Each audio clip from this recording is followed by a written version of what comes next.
graça e a paz, sejam todos bem-vindos. Hoje estaremos falando sobre vá ao lugar correto. A graça e a paz. Vá ao lugar correto. Havia um homem que estava há 38 anos num tanque chamado Betesda. Esse homem era coxo, manco e paralítico e cercado de pessoas enfermas. Estava ali esperando a água se mover para obter uma cura. Não apenas eles, mas todos aqueles que estavam ali em redor daquele homem. Jesus chega. A fonte de água viva chega naquele lugar. Jesus conhece a necessidade. Jesus conhece a sua dor. Jesus conhece o diagnóstico da sua vida. Então, Jesus chegando naquele lugar, Jesus faz uma pergunta para aquele homem. Queres ficar são? Isso se encontra no livro de João, capítulo de número 5. A pergunta de Jesus. Queres ficar são? Claro que aquele homem necessitava de uma cura. E, obviamente, Jesus sabia da sua necessidade. Então, a pergunta que Jesus faz é para que aquele homem saísse daquele ambiente em que ele se encontrava. Qual é o ambiente que cercava aquele homem? Qual é o contexto que vivia aquele homem? O texto de capítulo 5 de João vai dizer assim no versículo 3. Neste jazia grande multidão de enfermos, cegos, coxos e paralíticos. Era este contexto que o homem vivia cercado de pessoas cegas, pessoas coxas e paralíticas. Cego, aquele que não enxerga a realidade. Ele estava diante do tanque, mas a fonte de água viva chega até ele. Ele necessitava de abrir seus olhos. Coxo, porque não pode caminhar. Ele estava parado, deitado numa maca. E Jesus então quer que ele caminhe em direção a Jesus. E paralítico, normalmente a paralisia se dá na mente. Por estar nesse contexto, aquele homem já estava com a sua mente cauterizada. O texto vai nos apresentar isso. Quantas pessoas estão com sua mente cauterizada devido ao contexto que estão vivendo?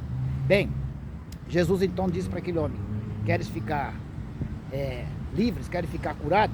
Eu gosto lá na NVT, na nova versão transformadora, no versículo 7 o homem diz assim, o homem responde a Jesus: não consigo, Senhor, pois não tenho quem me coloque no tanque. Quando a água se agita, alguém sempre chega antes de mim. Então, veja que aquele homem tem a sua mente cauterizada, paralisada pelo contexto que está vivendo. No meio de pessoas enfermas, cegos, coxos e paralíticos, sua mente já estava cauterizada pelo tempo que ele havia naquele lugar, estava naquele lugar.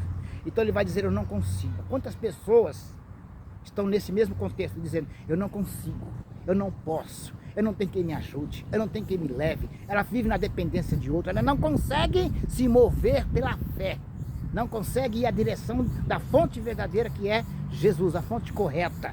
Então Jesus diz para ele, mediante o que o homem diz, né? Jesus disse no versículo 8, levanta, toma tua cama e anda.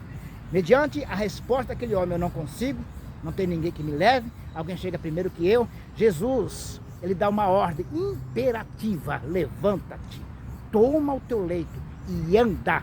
Bem, o que acontece na vida daquele homem? O texto vai nos dizer que imediatamente ele foi curado. Ele levantou-se, tomou o seu leito e passou a andar. Ou seja, ele respondeu à ordem de Jesus. E por haver essa resposta, por ele ir até Jesus com uma resposta de obediência, houve milagre na vida dele. Quantas pessoas necessitam de um milagre? Mas é necessário responder com fé à ordem de Jesus. Levanta, sai deste lugar, sai deste contexto de pessoas cegas, pessoas tomadas pelo fracasso. Ele diz: levanta, toma o teu leito e anda. Anda em direção à fonte correta, que é Jesus. E o milagre certamente acontecerá na sua vida. A obediência à ordem de Jesus produz milagre na vida daquele que necessita. Deus te abençoe. Seja abençoado por esta palavra.